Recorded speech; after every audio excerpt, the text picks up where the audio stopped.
Hey guys, Masako X here. This video, we're not going to be talking about Dragon Ball per se. We are going to talk about a certain Saiyan. A lovable Saiyan, with a lovable butt, that you might recognize from my Dragon Ball Xenoverse 2 playthroughs. I am of course talking about my custom character, Paata. Now you may know Paata just from my playthroughs, and you might consider him to be an OC, do not steal. But Paata, named after potato because Saiyan puns, actually has a lot of history behind him. I actually came up with Paata many years ago in a Dragon Ball Z D&D campaign with my old pal Vegeta3986 and our buddy Lioncourt. We played over Skype and generally every few days. It was a lot of fun. For months we campaigned through the trials and tribulations of all the sagas of Dragon Ball Z leading up to the Cell Saga. I came up with a Saiyan known as Paata, and I believe that Vegeta came up with a Saiyan as well, and we just battled our way through Vegeta and Nappa, Frieza, Garlic Jr. even, and it got all the way up to Perfect Cell before work schedules and time zones got the better of us. It was really sad really, I had a lot of fun with those campaigns. After that, I kinda just forgot about Paata and moved on with all my stuff with Dragon Ball Z Abridged, and Naruto Abridged, and Kenpa Abridged. There's a lot of Abridged series, there's a trend there. But at the beginning of this year, a couple of my friends from Loading Crew Crafts started a Pathfinder campaign using some people from Team 4-Star, like HBI2K and Megami33. They reached out to me as well to join them, and I'd always been interested in joining a Pathfinder campaign, so I just said, sure, why the hell not? Sounds fun. I'd only actually started dabbling in tabletop games, having longed to be in one for many years. A friend of mine started a tabletop game called Era of the Consortium, which has gone on to be actually really popular in the science fiction tabletop section. I enjoyed playing through that prototype version of the game, and it just made me yearn to be part of a group because unfortunately where I live, I don't have many friends where I can actually drive to easily and go and play a spot of D&D, Pathfinder, whatever floats your boat. I had considered doing an online campaign with friends, but again, time zones are a bit of an issue. But a chance to play with the people at Loading Crew, Team 4-Star members, and my pal X the Dark One, I couldn't say no to that one. HBI2K rolled a legitimate business gnome named Joey, Megami a dragon mage with a drinking problem named Thorn, a salty sea dog of a sailor called Garrick, played by her boyfriend Alex, Alexandria from the Loading Crew played a bounty hunter named Hanya, and her husband Stuart, who is also the boss of Loading Crew Crafts, played as the DM. It was only then that Stuart revealed to me that he and Alexandria had been working on a special type of class. A Saiyan class. Ooh, that was cool. I was excited about that prospect.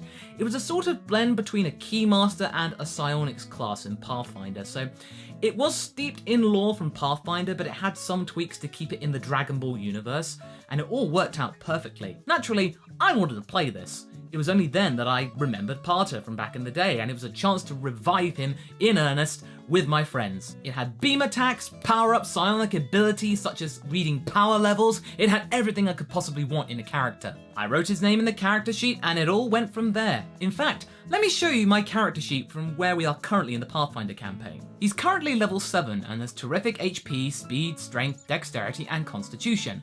But he ain't smart, nor is he wise, and his charisma ain't the best. Thusly, he's the kind of guy that would run into battle, punch the dude a couple of times really strongly, do some kicks, loads of acrobatics, make it look really fancy, only to get hit in the face and knocked out quite quickly. Yeah, that's happened a lot more times than I'd like to admit.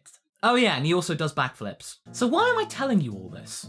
Well, during the character creation stage, Stuart asked me to come up with a backstory for Paata so he could work it into the campaign and make the whole story more immersive to us. This was applying to all the characters, not just Paata. But it kind of made me think, how did Paata come to be?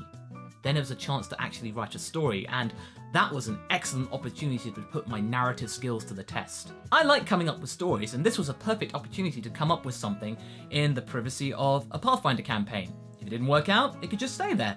If it worked out really well, then I could share it with you, which is what I'm about to do.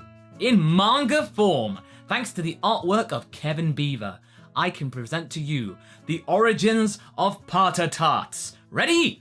Let's go! It all begins with a group of Saiyan pods who had gathered together from across the universe to seek shelter after planet Vegeta was destroyed by Frieza. After finding a suitable home on the planet Zeros, they began to form townships and settle down outside of Frieza's watch. These Saiyans are far more kind-hearted than the typical Saiyan, especially after their homeworld was callously blown up. These Saiyans were desperate to stay alive. Paata's father, Yam, keeping the veggie puns going, was the leader of one such township, and for a period of time, all was well. However, the local Masic population, Masic being a Pathfinder term for human or humanoid, weren't too happy with the Saiyans settling on their planet, and over time, many Saiyans were brutally slaughtered so as to send a message that they weren't welcome. Of course, the Saiyans had some fighting spirit left inside of them, and a war broke out with surrounding colonies in which Yam led the charge. Paata, though, a strong but cowardly teenager, hid from the battle and was labelled a disgrace by his father and most of the Saiyan elders. Finally, a truce was called between the Saiyans, the Masics, and the Sand Elves. At last, stability for the wandering warrior race. In order to satisfy the Saiyan desire for fighting and to keep them in check, the Masics and Sand Elves established a Saiyan police force which Yam also headed. After Paata's woeful abandonment of his people, he is forced to join the police in order to make up for his cowardice. Reluctantly, Paata joins. Paata isn't a weakling though. In time, he quickly adapts to the role of a police officer. He possesses great power and rapidly rises up the ranks to become one of the force's elite patrolmen. Crime is at an all-time low thanks to the Saiyan police. During his ascension through the force, he quickly befriends and then falls in love with one of his colleagues, Sergeant Frita. Their mutual strength and respect for one another draws them closer together, and the pair are soon betrothed. However, their supposed long life together is about to be cut drastically short. One day, whilst Frita and Paata are dealing with a particularly troublesome band of rogue sand elves and desert goblins, Paata notices that the first full moon in months has started to rise. Naturally, their Saiyan blood kicks in. Their minds are clouded in an expanse of red mist. These pesky goblins have no idea what they're in for. Paata and Frita go full on Ozaru. As the rogues are pushed back, one of the bandits slices off Frita's tail, and much like what happened to Vegeta in the Saiyan saga, she reverts back to her humanoid form. Paata, however, is basking in the moonlight and is drowned in absolute rage. He doesn't notice Frita in front of him, and, without knowing, kills her with a bloody stomp. Despite the mission being completed, the Force was stricken with the loss of Frita. Paata the most of all. Although Yam and the Saiyans of the Force were quick to absolve Paata of any blame, seeing as this was a freak accident, Paata wasn't so forgiving on himself. As he stands over Frita's grave, Paata resigns his commission, has his tail removed, which is a Saiyan taboo, and heads off into the desert as part of a personal exile. Paata is keen to atone for his sins, and so begins his quest for spiritual and emotional enlightenment. Months later, he finds himself in the town of Al-Jawar Haram, also known as the Forbidden Jewel. To make ends meet, Paata took on the job of a bounty hunter. As barely anyone knew of Saiyans in this part of Zeros, Paata could go about his business with little suspicion. In fact, he was able to build a somewhat decent reputation as a bounty hunter. He comes across a local brothel in order to clean up some local drug barons, but instead finds an oracle sat in the corner. She promises to give Paata the inner peace he so longs for, if he can provide some kingdom come.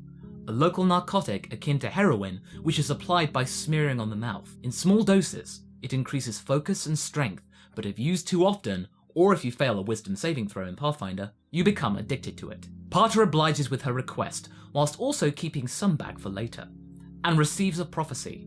He is told to look for a dragon who is being hunted by an iron squid. He can find help in the form of a dog of salt, a viola, and a smoking traveller.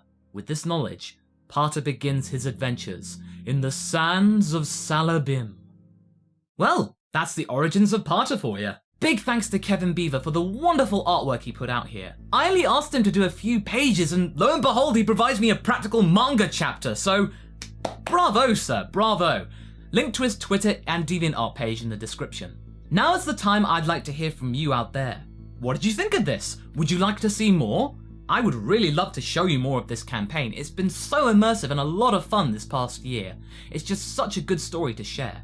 If you'd like to see more of the campaign playing out, do check out Loading Crew Craft's Twitch page at twitch.tv/theloadingcrew.